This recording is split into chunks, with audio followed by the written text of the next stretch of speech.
nahmaduhu wa nasta'inuhu wa nastaghfiruh wa na'udzu billahi min syururi anfusina wa min sayyiati a'malina may yahdihillahu fala mudilla lahu wa may yudlil fala hadiya lahu.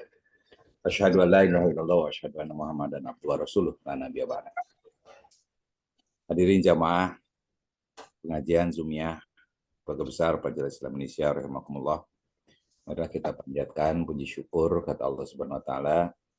Salawat dan salam semoga tercurah kepada junjungan kita Habibana wa Nabiyana Muhammad sallallahu alaihi wasallam, juga kepada keluarganya, sahabatnya, juga kepada kita semuanya.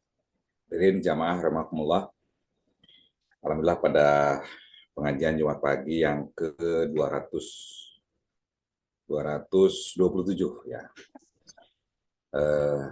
Telah hadir kita Ustadz Mahir Muhammad Soleh LC-MA. Beliau adalah anggota Komisi Dakwah MUI Pusat ya, di periode ini Ustadz ya. Juga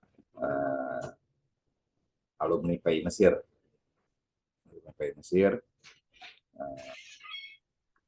Tema yang akan diangkat oleh Ustadz Mahir bekerja sesuai tuntunan syariah, kajian kitab Al-Ikhtisab fi Aris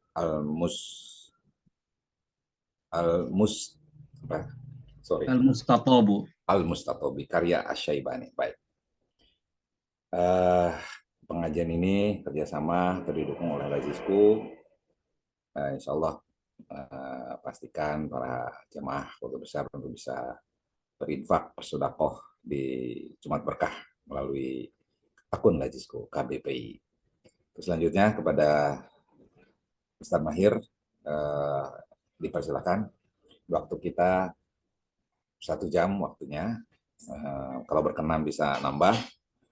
Jadi 40 menitan paparan, sisanya kita tanya jawab. Dipersilakan Ustadz Mahir. Baik. Bismillahirrahmanirrahim. Assalamualaikum warahmatullahi wabarakatuh. Waalaikumsalam warahmatullahi wabarakatuh. Alhamdulillahi rabbil alamin. Wassalatu wassalamu ala asyrafil anbiya'i wal mursalin sayyidina Muhammadin wa ala alihi wa sahbihi ajma'in wa ala man tabi'ahum bi ihsan ila yaumiddin, amma ba'du. Alhamdulillah pagi hari ini saya mungkin kalau dibanding kanda-kanda lain saya paling junior di sini. Alhamdulillah bisa bersilaturahim dengan Bapak Ibu sekalian para jamaah Jumiyah pengajian Jumat pagi Keluarga Besar Pelajar Islam Indonesia, dan juga bisa bersilaturahim dengan semuanya. Alhamdulillah pagi hari ini kita bisa belajar bareng, mengaji bareng. Sebelum kita mulai, mari kita kirimkan sholatul Fatihah untuk para guru kita, orang tua kita almarhumin, orang tua baik yang masih hidup ataupun yang telah wafat, khususon kepada para muassis pelajar Indonesia termasuk Haji Husdi Ghazali dan pada pendiri lainnya. Ala hadhihi niyya wa ala kulli niyatin shalihah bi jahi Nabi Mustafa Rasulullah Muhammad sallallahu alaihi wasallam. Al-Fatihah.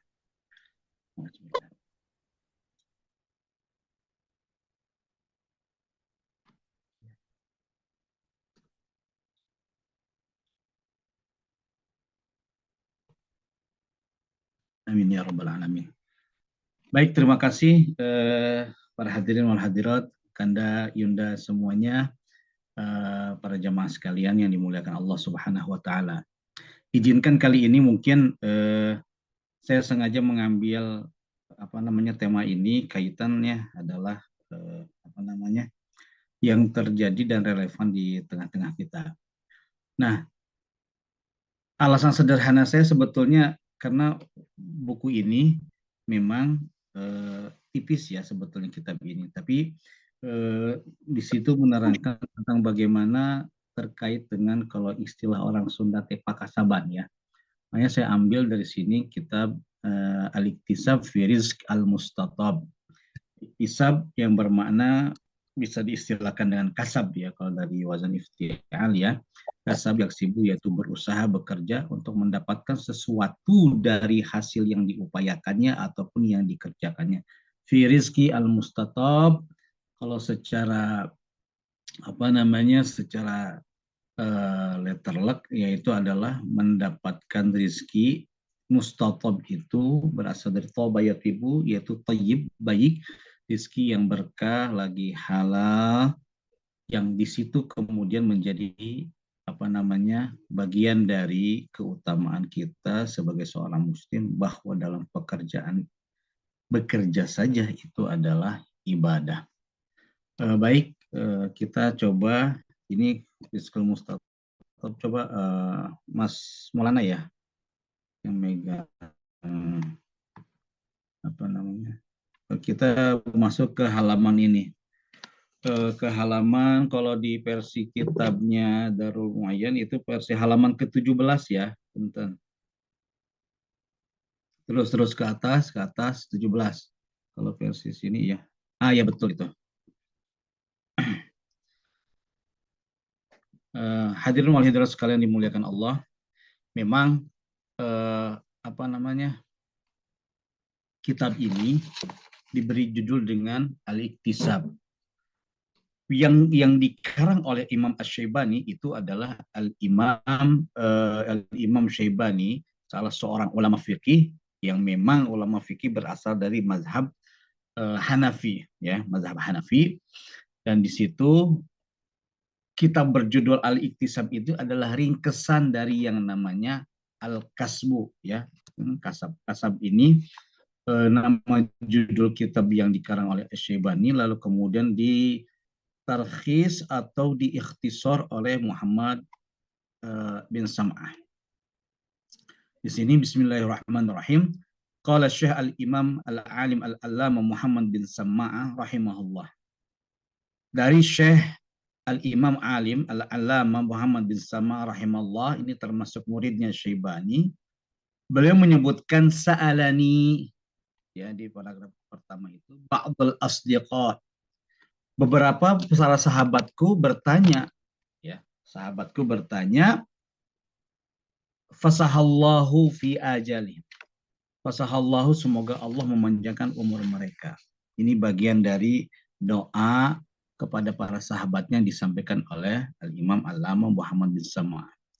An akhtasira kitab al-Imam al-Alim Muhammad bin Hasan rahimallahu al-musamma bi kitab iktisab. Jadi iktisab ini saya mau upaya untuk mengikhtisarkan, untuk meringkaskan berkaitan dengan firizkil mustatab, yaitu terkait untuk mendapatkan rizki yang halal dan berkah. Fastakhartullah ta'ala, dan aku kemudian beristikharah memohon petunjuk kepada Allah Subhanahu wa ta'ala, syaratu fihi rajian, yang saya mengharap sangat betul kepada Allah, yaitu adalah as-sawab, pahala, minal malikil wahhab, ya, dari Allah yang maha menguasai dan juga maha memberi. Fa'akul. Jadi istilah tasnif kitab ini seringkali kemudian para musonif mengatakan matnya itu adalah mengatakan fa'akul, dan saya mengatakan. Jadi berasal dari beliau. Dengan menyebutkan muqaddimah, alhamdulillahirabbil alamin wassalatu wassalamu ala sayyidil mursalin Muhammadin wa alihi wa sahbihi ajma'in. Amma ba'du. Faya ayyuhan nazir fi hadzal kitab. Jadi beliau ingin menyampaikan, wahai mereka yang sedang melihat ataupun membaca kitab ini, tangzur fihi bi'ainir ridha, yaitu agar untuk senantiasa memandangnya dengan pandangan ainur ridha. Kan ada istilah ainur ridha itu, ainur ridha yaitu pandangan yang menyejukkan, pandangan yang memberikan optimisme, pandangan yang kemudian memberikan kebahagiaan, yang tidak ada sama sekali pandangan yang kemudian ada hasad, ada iri dan dengki. Itu kebalikan dari ainur ridha adalah ainus sukhti. Jadi kalau ainur ridha itu apapun yang dipandang husnudzon terus gitu ya istilahnya, husnudzon. Beda dengan ainus sukhti. Kalau ainus sukhti bawaannya teh dikit-dikit iri, dikit-dikit hasad. Ah, si fulan ini mah begini, si fulan, baru dilihat. Melihat kesuksesan orang lain, dilihatnya paling itu, paling ini, dan lain sebagainya. Nah, itu ainus sukhti. Sedangkan ainur ridha adalah kebalikan dari situ. Kenapa demikian? Faya ayuhan nazir fi hadzal kitab, beliau menyampaikan agar memandang segala sesuatu bi'ainir ridha, liyaghfira lakallahu ma qad madha. ya, agar engkau mendapatkan ampunan dari Allah Subhanahu wa taala dari dosa-dosa yang lalu. Lalu beliau disuruh menyebutkan annallaha, sesungguhnya Allah farada 'alal ibadi al-iktisab. Jadi Allah Subhanahu wa taala mewajibkan kepada hamba-hambanya untuk al-iktisab, yaitu adalah untuk bekerja, berusaha, melakukan sesuatu yang didapatkan dari hasilnya adalah untuk memenuhi kebutuhan dirinya. Litolabil ma'ash, ya, untuk memenuhi kebutuhan hidupnya. Liyasta'inu bihi, dan dari situ kemudian orang yang bekerja, orang yang berusaha menjadikan pekerjaan itu menjadi memohon pertolongan, bagian dari kasab itu ala ta'atillah, menjadi jalan bagi mereka yang dalam berkasab ini adalah bagian jalannya wasilah menuju taat kepada Allah Subhanahu wa taala.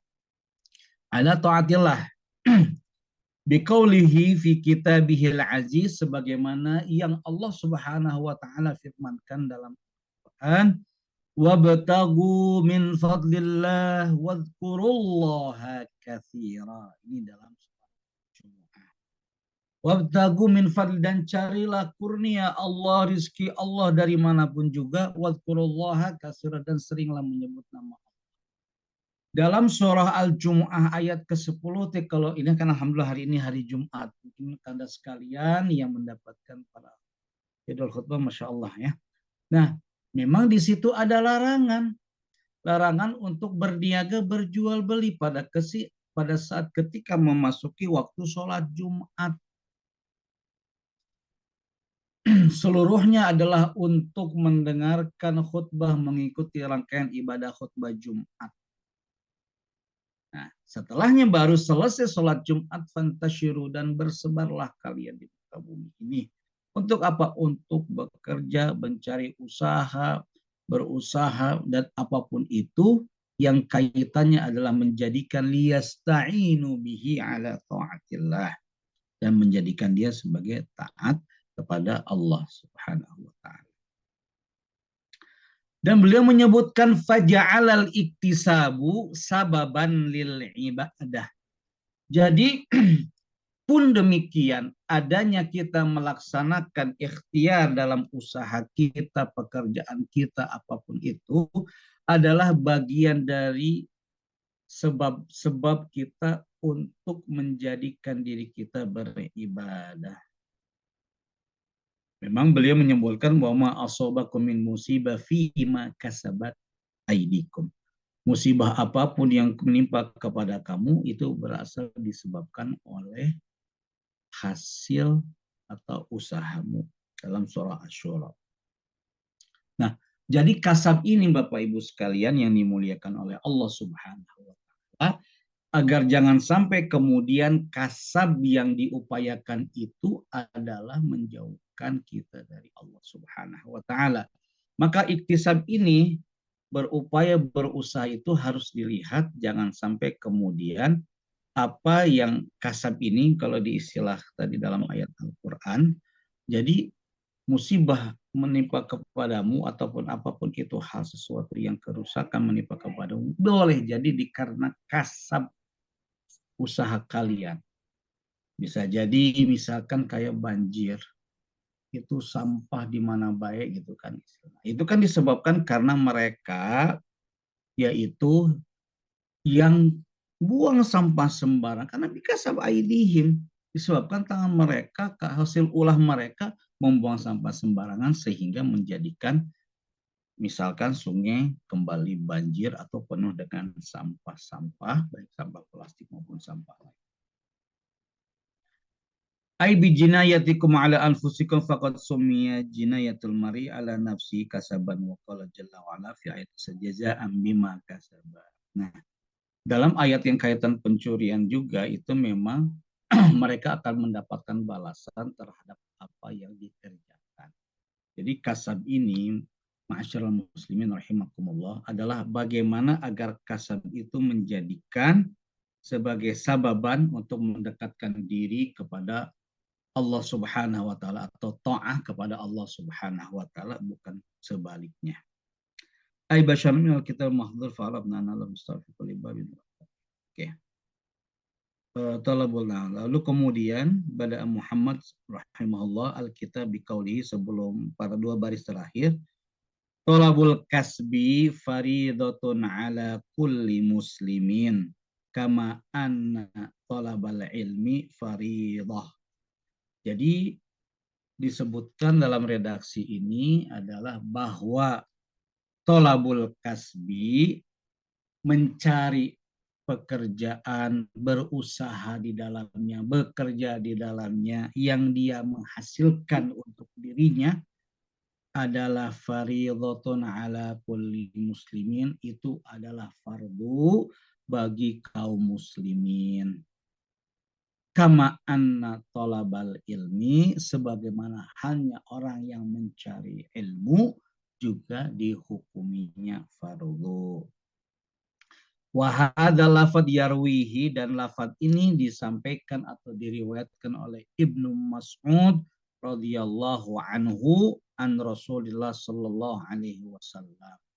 Di halaman setelahnya, punten, di baris pertama halaman 18. Nah, lalu kemudian lafaz ini yang diriwayatkan oleh Abdullah bin Mas'ud dari baginda Rasulullah Muhammad sallallahu alaihi wasallam. Talabul kasbi faridatun ala kulli muslimin. Jadi mencari pekerjaan yang halal, bekerja, berusaha, pakasaban apapun itu, baik yang modelnya ada yang atasan, bawahan, ada yang CEO, direktur, dan sebagainya, selama dia dalam rangka untuk memenuhi kebutuhan hidupnya dan tentu adalah sesuai yang disyariatkan oleh Rasulullah Muhammad SAW, yaitu adalah dihukuminya wajib ala kulli muslimin. Bahwa bekerja itu adalah tidak kemudian orang yang kemudian tidak bekerja lantas berleha-leha, santai-santai, dan tidak ngapa-ngapain, maka dikhawatirkan dia tidak memahami tentang bagaimana bekerja itu sesungguhnya. Dalam riwayat lain-lain nanti silakan saya sampaikan, itu adalah termasuk bagian dari ibadah kepada Allah Subhanahu wa ta'ala.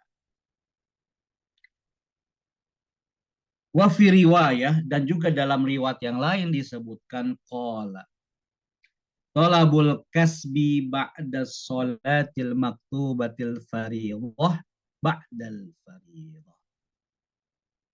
Jadi talabul kasbi, mencari pekerjaan, mencari berusaha sesuatu yang diupayakan itu setelah melaksanakan sholat 5 waktu, itu adalah fardhah. Jadi menjadi satu keutamaan yang sangat luar biasa.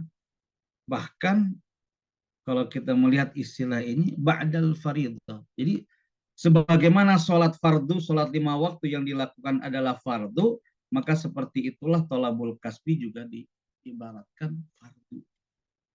Artinya bahwa mutlak melaksanakan atau mencari ma'isyah tolabul kasbi ini yang dilakukan oleh kaum muslimin.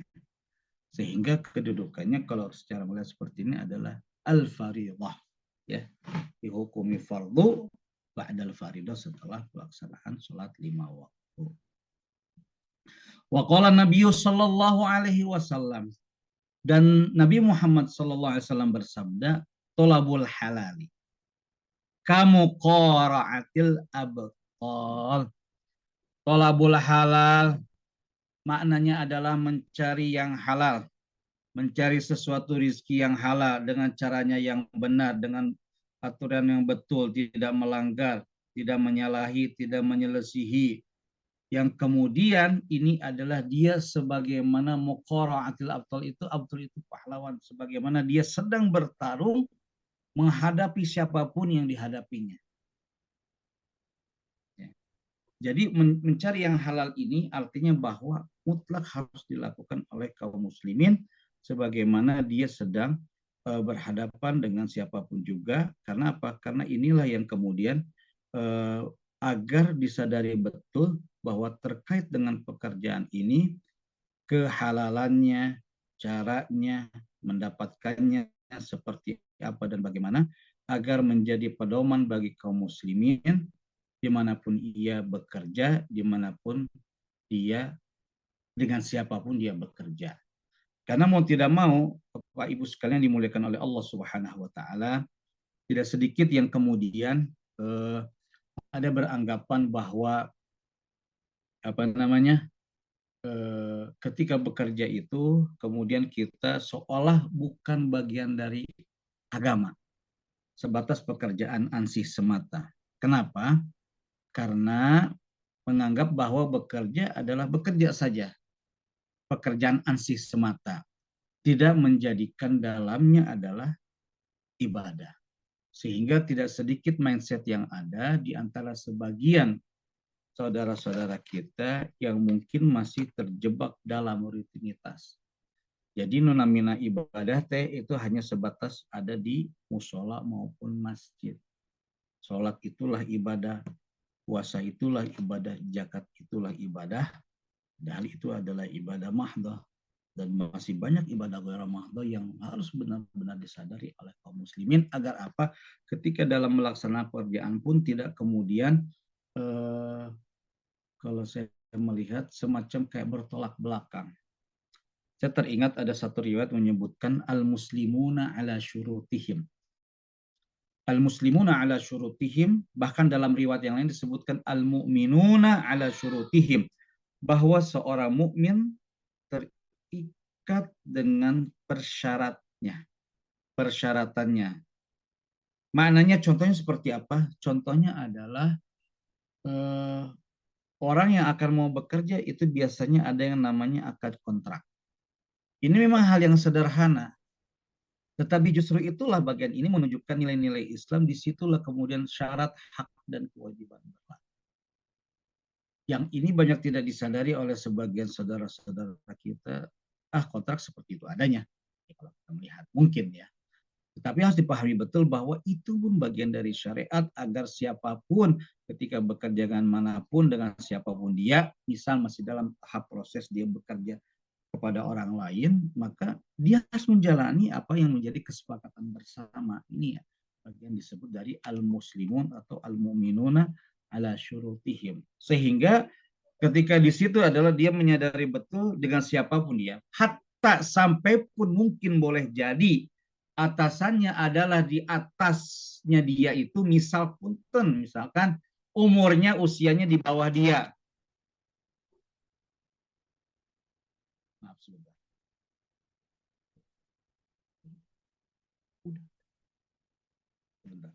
Sebentar ya.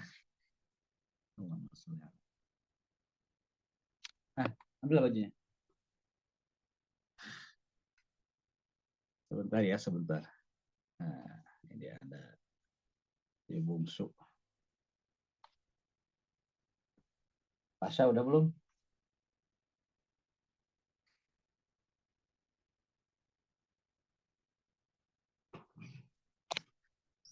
Maaf ya, punten. Misalkan sampai pun misalkan usianya di bawah kita gitu ya, lalu kemudian saena edewe datang semaunya dia, datang absen telat, pulangnya cepat dan lain sebagainya. Termasuk misalkan atasannya misalkan, atau dia memiliki bawahan yang bawahannya kebetulan misalkan berlainan iman, berlainan akidah, yang kemudian dia semena-mena tidak seperti itu ya. Artinya bahwa jangan sampai kemudian kita memberikan dampak kezaliman ataupun keburukan kepada orang yang lain. Waqad kana Umar bin Khattab radhiyallahu anhu, pernah Sayyidina Umar bin Khattab radhiyallahu anhu yuqaddimu darajatal kasbi ala darajatil jihad. Jadi derajat status orang yang sedang berusaha bekerja di atas status kedudukannya orang-orang yang sedang berjihad. Ya, kenapa demikian?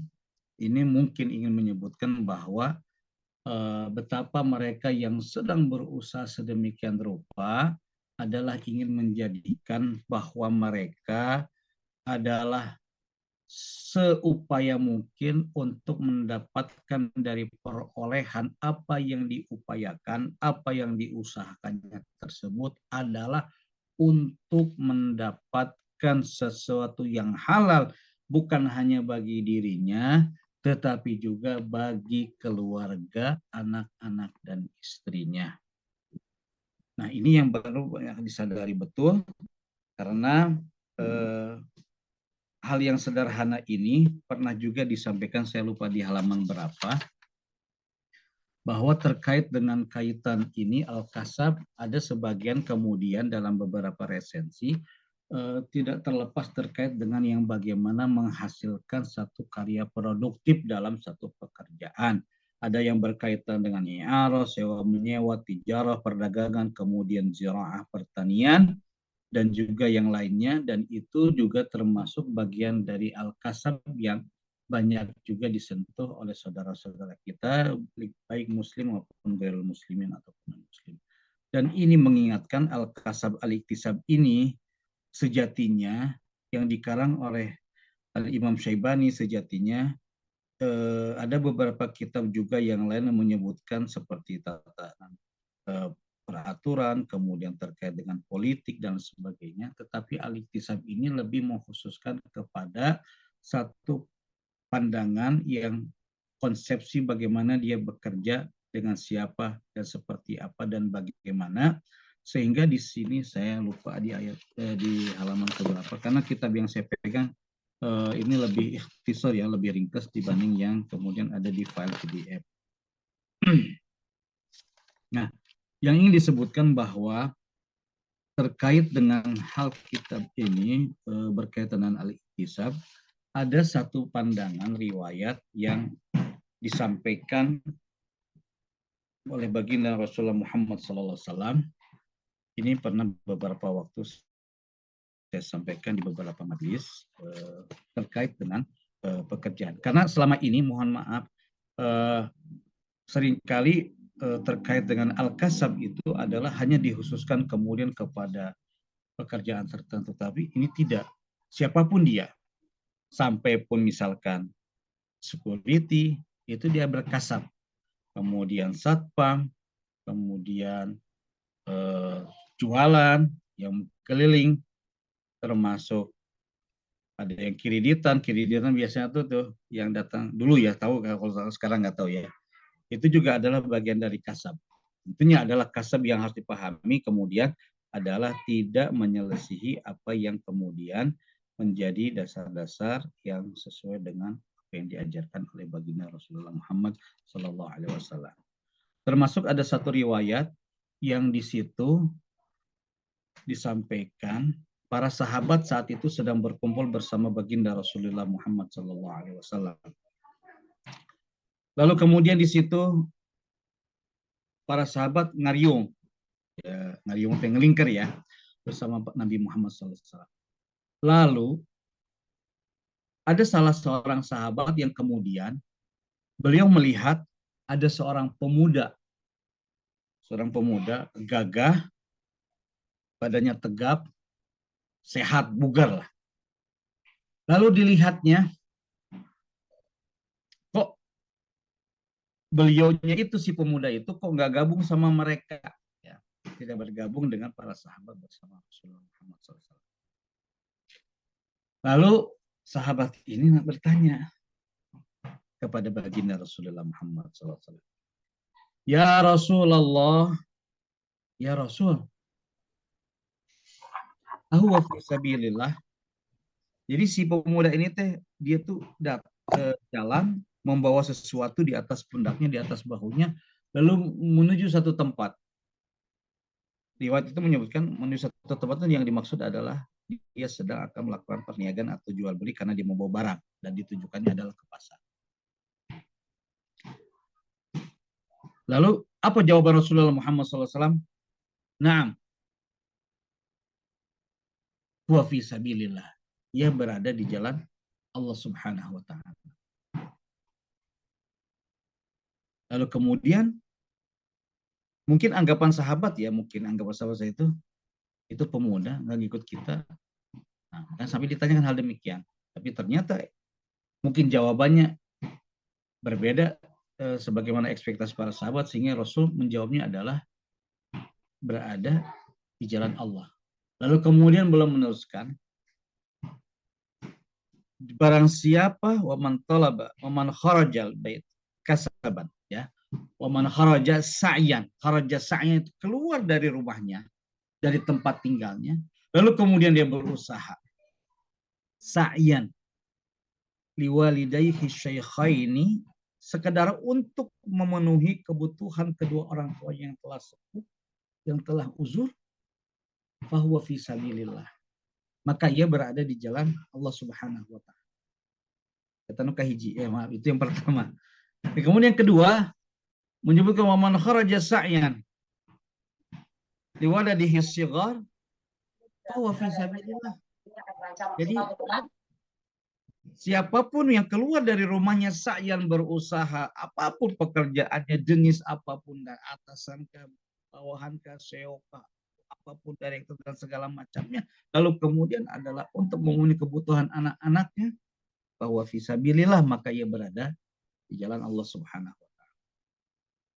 Kemudian ukatilu waman kharaja sa'yan, dan kemudian siapa saja yang keluar dari rumahnya berusaha, bekerja, dan konteks yang ketiga ini adalah dia statusnya high quality jomblo yang masih belum menikah, belum berkeluarga, untuk menjaga ifahnya, menjaga wibawanya, menjaga harga dirinya dari yang sifat mental peminta-minta, fahuwa fi sabilillah, maka ia berada di jalan Allah Subhanahu wa taala.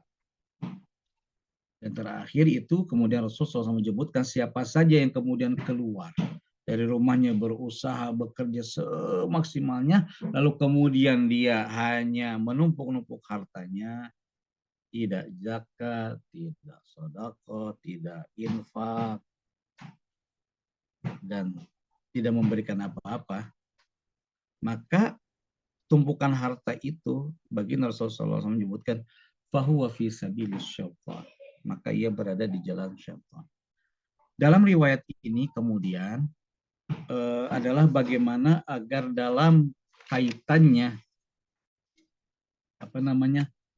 kaitannya bahwa ternyata al-iktisab, al-kasab itu satu pekerjaan apapun itu bentuknya, maka sesungguhnya ia berada di jalan Allah Subhanahu wa taala, mengupayakan dalam dirinya dengan kemampuan kesehatan badannya, yang dari situ dia mendapatkan penghasilan perolehan dari apa yang menjadi satu bagian kerjasama di antara kedua belah pihak, yang kemudian inilah hasilnya dibawa ke rumah, dibawa ke keluarga, dibawa ke orang tua, dan dari situlah kemudian mereka yang sedang bekerja pun adalah bagian dari dia sedang berjuang di jalan Allah Subhanahu wa taala. Masyarul muslimin, para bapak ibu sekalian dimuliakan oleh Allah Subhanahu wa taala. Memang disebutkan di dalam beberapa hal ini terkait ini, kitab ini ada beberapa ya. Saya akan baca yang saya pegang ya. Karena di sini agak panjang juga, saya baru tahu, tapi tidak apa-apa. Nanti di sini disebutkan di dalam beberapa asar, kemudian disebutkan bahwa dalam kitab Al-Iktisab ini, saya kalau di halaman ini saya belum ketemu, saya ada di halaman yang satu lagi yang versi yang ini ya, memang lebih tipis. Memang menyebutkan terkait dengan bahwa para nabi pun bekerja. Maksudnya selain menyampaikan wahyu, selain menyampaikan perintah untuk disampaikan kepada umatnya, pun mereka juga adalah sebagai seorang bekerja. Disebutkan contoh saja seperti Nabi Nuh alaihi salam kan najjar, ya. Najjar tukang potong. Kemudian min kasabi wa Idris alaihi salam kana khayyatan, dan Nabi Idris juga adalah seorang penjahit. Ya. Ini menyebutkan bahwa para nabi pun istilahnya bekerja, memiliki pekerjaan. Termasuk para ulama terdahulu, para ulama kita juga tidak sedikit yang kemudian di samping menyampaikan ilmunya, menyampaikan kepada para santri maupun masyarakatnya. Baik, Salim. Oke.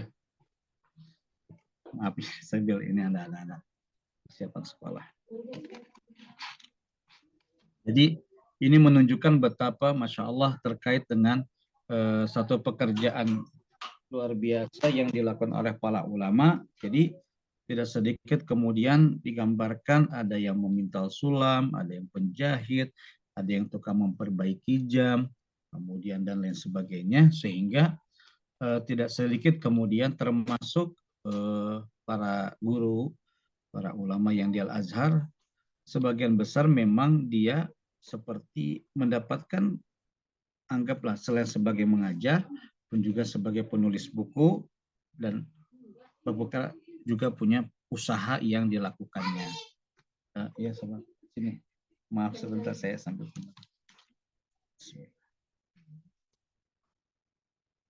Ini saya. Astagfirullah. Sudah ada.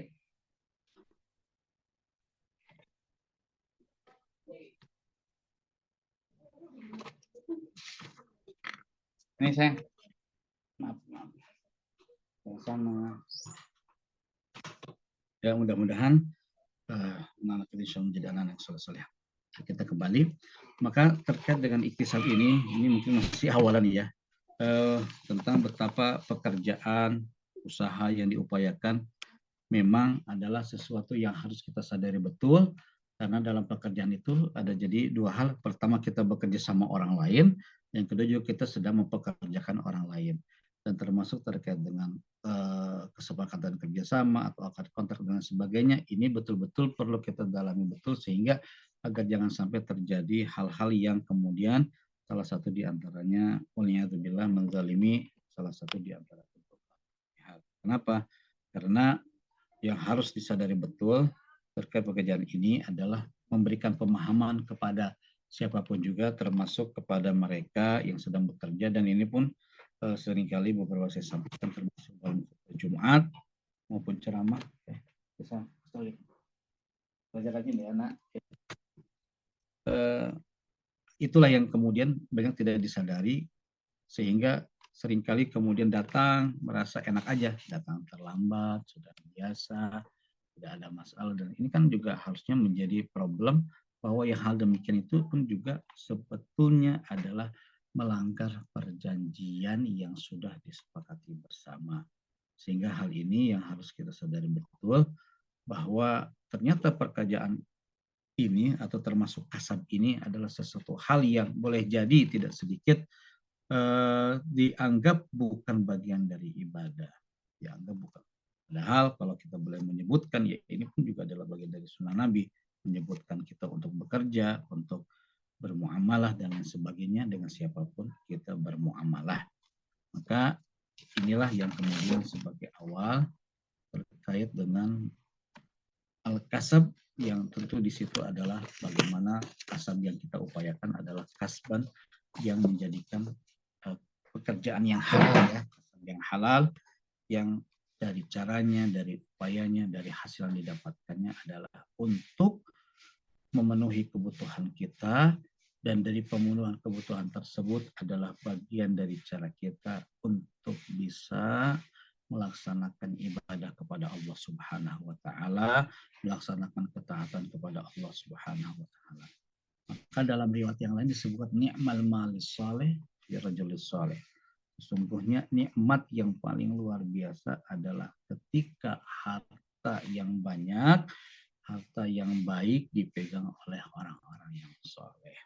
Sehingga semakin orang kaya, semakin menyadari dirinya bahwa ada hak dalam hartanya itu bagi mereka yang memerlukan, kaum fukara, masakin, orang-orang yang lemah, orang-orang yang mereka memerlukannya, sehingga inilah yang kemudian tidak sedikit juga di antara ajaran Nabi yang kemudian menyuruh di antara umatnya agar bisa kita kaya, yang tidaklah adalah untuk memberikan pertolongan kepada sesama dengan mempekerjakannya, dengan memberikannya hak-hak yang kemudian dari pekerjaan kita mempekerjakan mereka dan lain sebagainya. Maka al-iktisab ini, ma'asyiral muslimin rahimakumullah, sesungguhnya memang mengambil semangat motivasi dari kitab ini, mungkin tidak secara semua saya sebutkan, adalah agar kita bisa mengubah mindset ya bagi teman-teman, bagi saudara-saudara kita, bahwa bentuk sekarang ya mungkin pekerjaan apapun kadang seringkali banyak yang agak berbeda, gen alpha, gen Z ini dengan sekarang yang kaitannya dengan model gen milenial dan lain sebagainya dalam kaitan pekerjaan. Ada yang pengennya enak, ada yang pengennya susah dan sebagainya.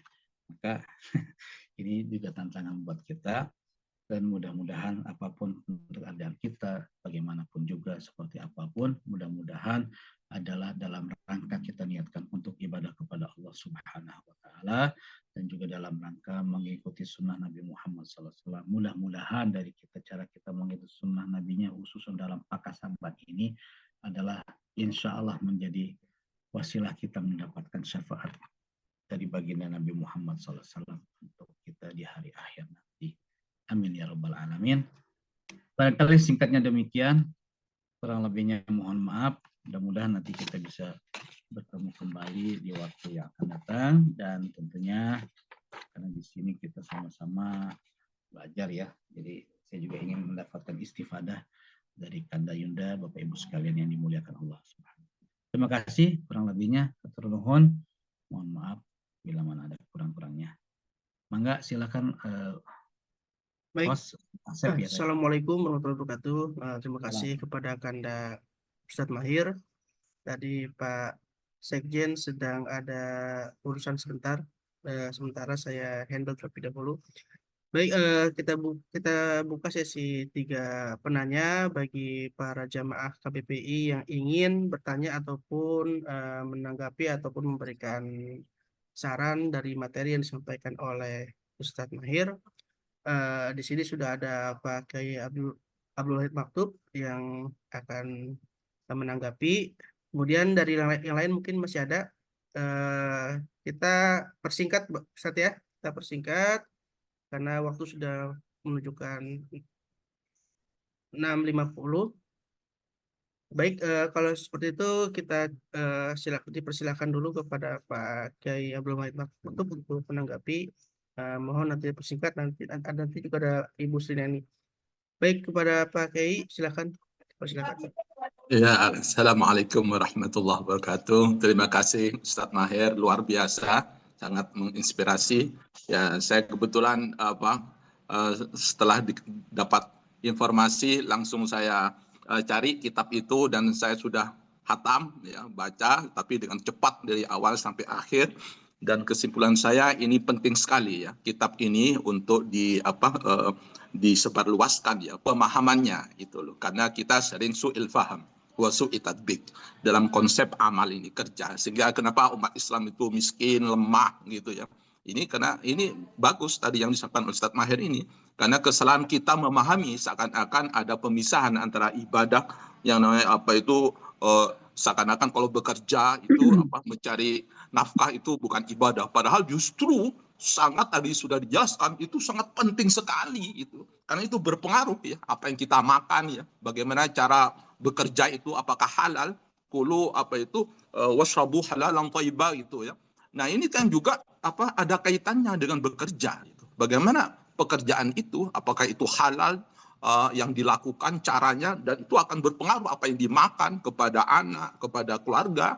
Maka bagaimana keberkahan hidup itu sangat, saya melihat hanya 90 halaman ya, tapi cukup padat ya, cukup komprehensif ya, menyangkut konsep tidak hanya bekerja tapi bagaimana filosofi ya hidup ini sebetulnya. Dan ini yang menurut saya umat Islam agak abai ya, agak lemah. Jadi ini terima kasih Ustadz Mahir mengangkat kitab ini ya, mengingatkan kita ya semua ya bahwa jangan sampai kita salah paham ya memahami konsep amal ini. Islam itu sangat memberikan perhatian yang utama. Ya, kenapa umat Islam ini lemah? Kenapa umat Islam itu mundur, miskin? Ya karena ada kesalahpahaman itu. Dia menganggap ibadah itu kalau sholat, hanya puasa, itu seakan-akan nyata. Padahal bagaimana kita harus menghidupi keluarga, menghidupi orang supaya punya apa istilahnya itu harga diri, iffah yang dijelaskan. Itu kita lemah sekali.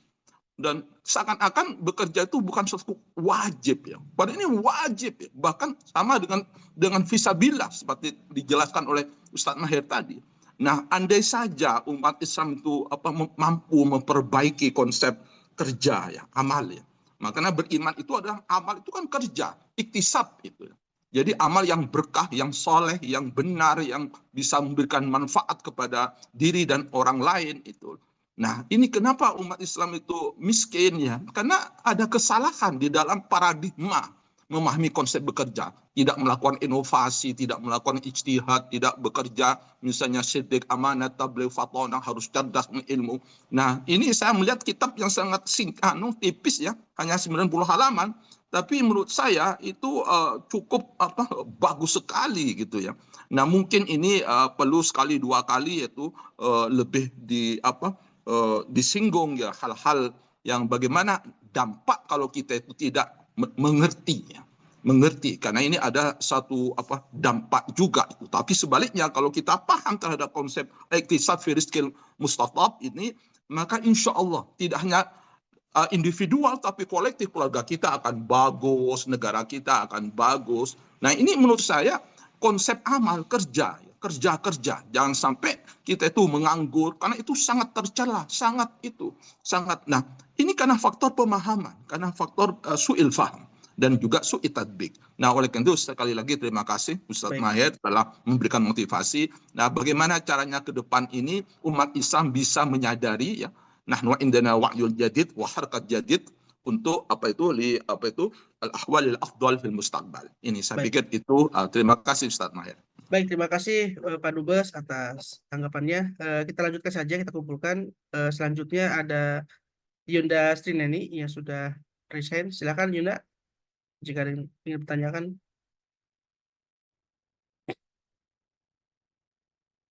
Bismillahirrahmanirrahim. Assalamualaikum warahmatullahi wabarakatuh. Saya mau meneruskan tadi dari Pak Dubes tentang kerja. Bagi saya yang namanya kerja sama dengan waktu, time ya, waktu. Kerja adalah butuh waktu. Tapi di dalam Islam itu, saya melihat ada perbedaan antara wanita dan pria soal waktu. Contohnya untuk mencari nafkah itu diwajibkan untuk pria, untuk suami. Tapi istri bagaimana? Begitu. Bagaimana seandainya si istri itu adalah seorang businesswoman?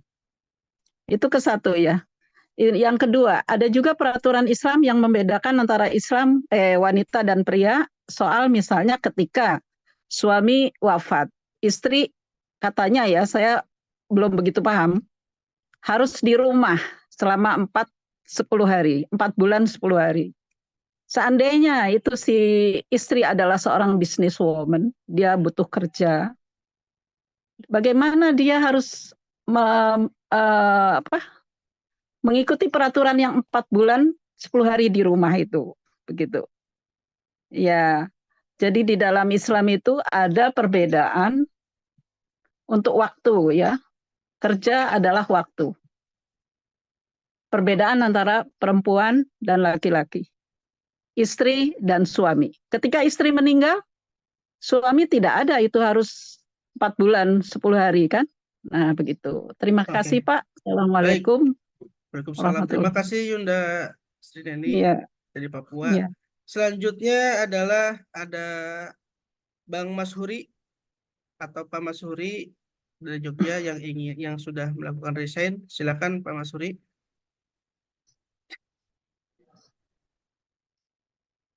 Suaranya masih di mute, Bang. Suaranya masih di mute. Baik, terima kasih Pak Maulana atas kesempatannya. Assalamualaikum warahmatullahi wabarakatuh. Saya kira pengajian pagi ini cukup menarik karena bahasan kitabnya adalah kitab yang khusus membahas tentang masalah pekerjaan ya. Dan di situ tadi Ustadz menjelaskan bahwa pekerjaan itu adalah ketika diniatkan untuk mencari rezeki, terus menghidupi keluarga, itu adalah nilainya adalah lebih dari sekedar jihad ya, jihad, jadi lebih tinggi dari jihad.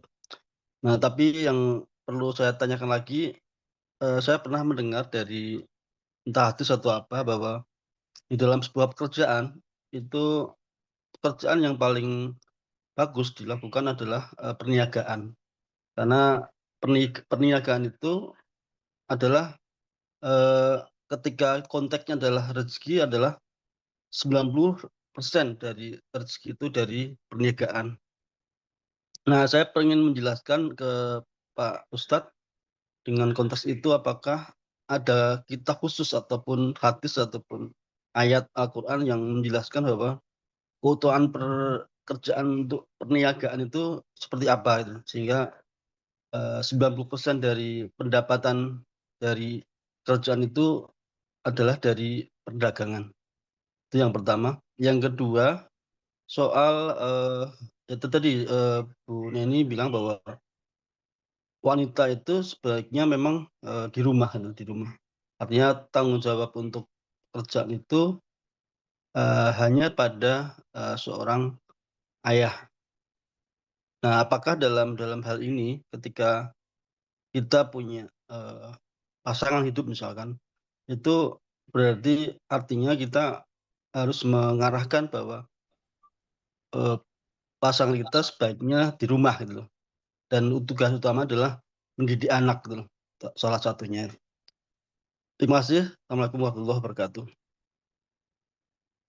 Waalaikumsalam warahmatullahi wabarakatuh. Baik, langsung nanti akan dijawab oleh Ustadz Mahir. Tapi nanti sebelum dijawab, mungkin kalau misalnya masih ada tambahan waktu, kita sedikit tambahkan waktu jika Ustadz tidak ada kesibukan gitu. Tapi kalau misalnya mungkin Ustadz ada kesibukan, setelah menanggapi mungkin langsung closing statement Ustadz ya. Baik, silakan kepada Ustadz Mahir, dipersilakan. Baik, terima kasih.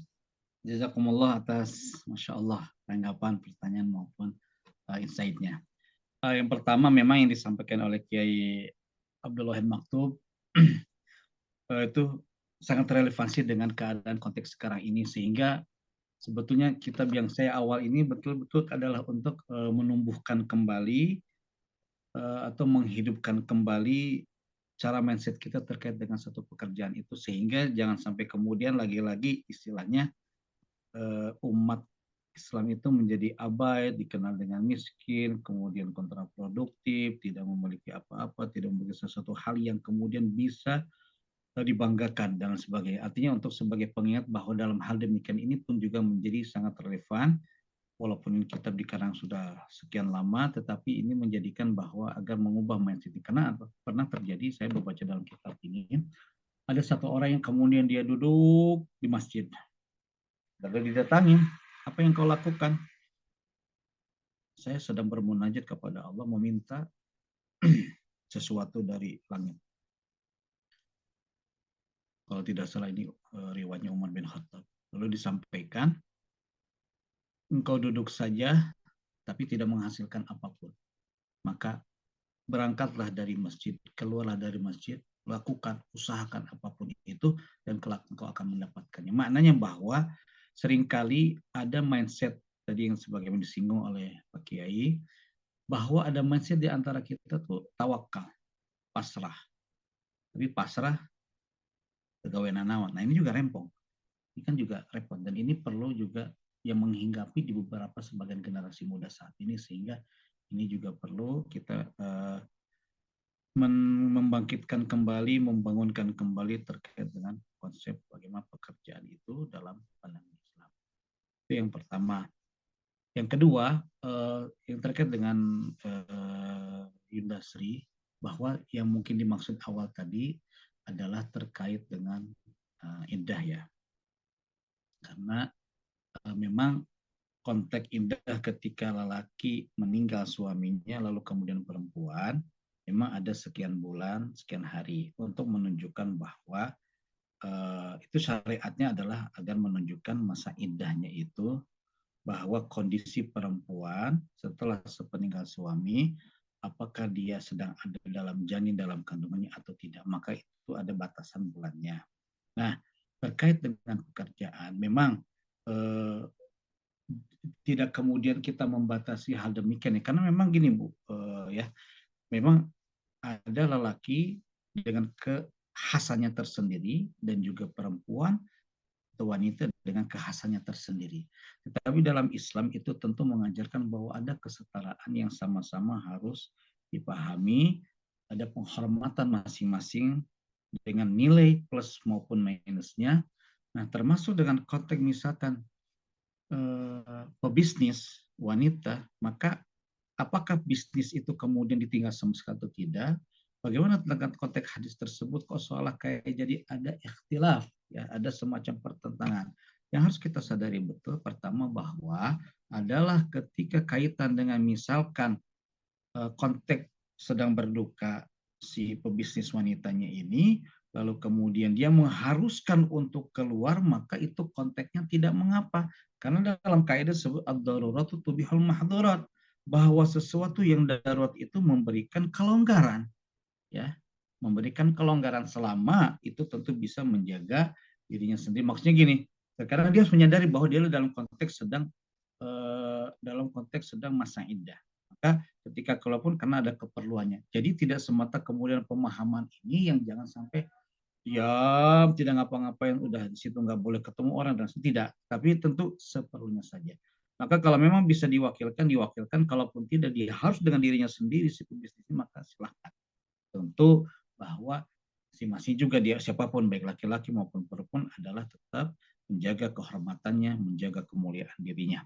Yang selanjutnya bahwa kalau konteks misalkan yang tadi Yunda bilang terkait laki-laki, kalau istrinya meninggal, memang laki-laki berbeda dengan perempuan, punten, bukan apa-apa, bukan karena kemudian ini bias gender, no, sama sekali tidak. Justru ini adalah bagaimana penghormatan agama Islam kepada perempuan terkait masa iddah. Adapun laki-laki kalau misalkan diibaratkan disamakan dengan yang kaitan perempuan tentu berbeda, karena laki-laki punten dalam kaitan masa iddah ini memang tidak ada kemudian habis meninggal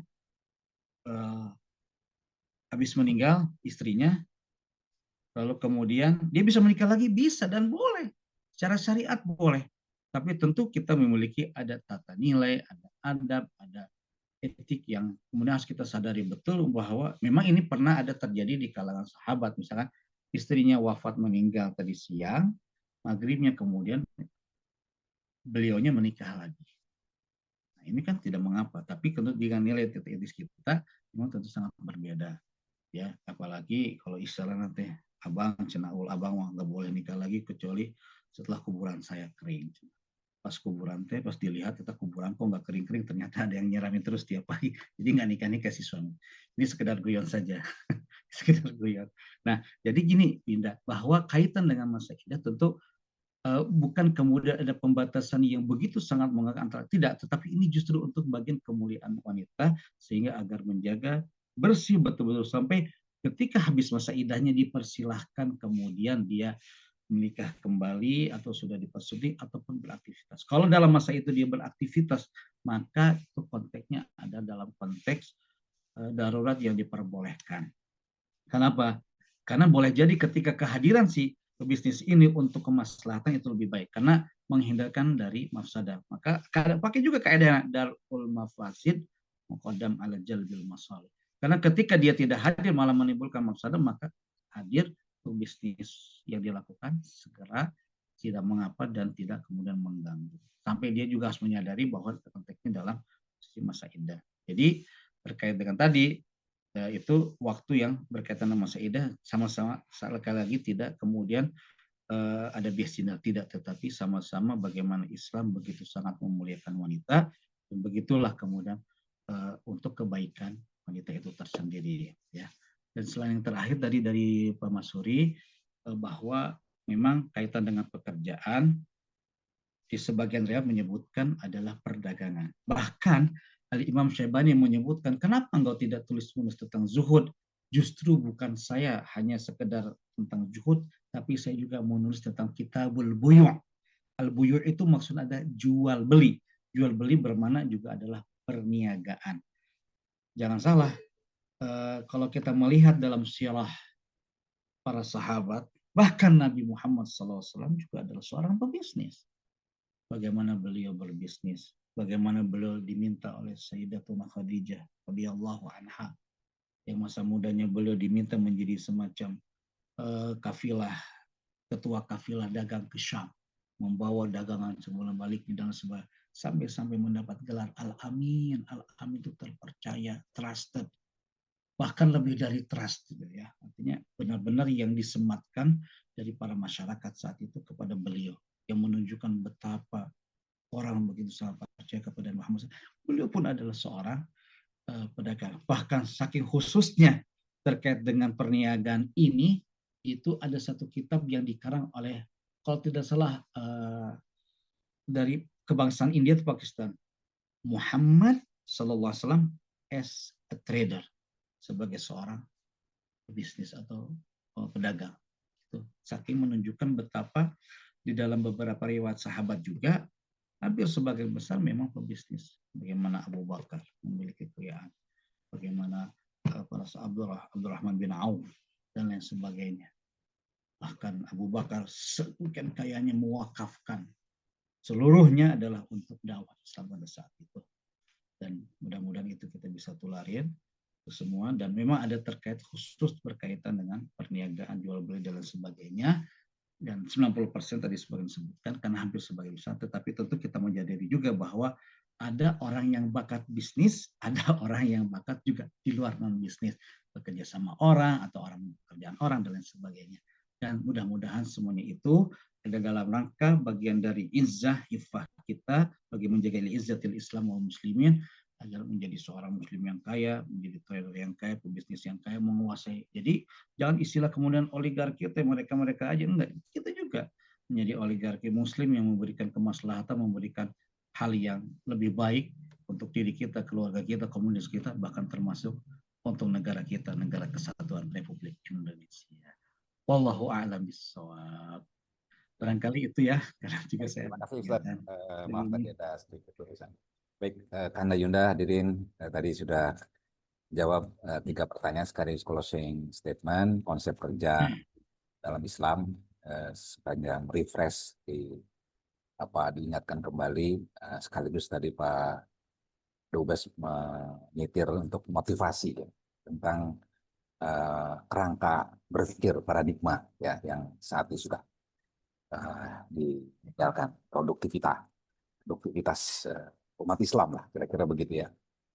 Ustaz, terima kasih atas paparannya, materinya, sharingnya, dan mudah-mudahan kita akan tetap sehat. Suatu saat nanti kita undang kembali untuk bersilaturahmi di forum pengajian KBPI yang sudah 227. Ini udah tahun ketiga ya. Juga Kanda Yunda, insya Allah dalam waktu dekat kita akan menjelang Ramadan. Mungkin ada tahrib Ramadan di lingkungannya masing-masing. Tapi di lingkungan KBPI kita insya Allah tetap berjalan pengajian di bulan suci Ramadan. Jamnya juga tidak berubah. Ya, setelah sholat subuh ada kegiatan mungkin ngaji dan sebagainya, ya kita lanjutkan dengan ngaji. Ya, jadi atas nama pengurus pusat KBPI kami mengucapkan mohon maaf lahir batin. Semoga bulan Ramadan 1447 yang akan kita lalui menjadi bulan Ramadan yang lebih baik daripada sebelumnya. Mohon maaf, dan kita memasuki bulan Ramadan dalam kondisi yang bersih ya. Sekali lagi terima kasih Ustaz atas waktunya. Dari jamaah rahimakumullah, marilah kita akhiri kegiatan pengajian dengan membaca doa akhir majelis. Subhanakallahumma bihamdika asyhadu an la ilaha illa anta astaghfiruka wa atubu ilaik. Wassalamualaikum warahmatullahi wabarakatuh. Waalaikumsalam warahmatullahi wabarakatuh.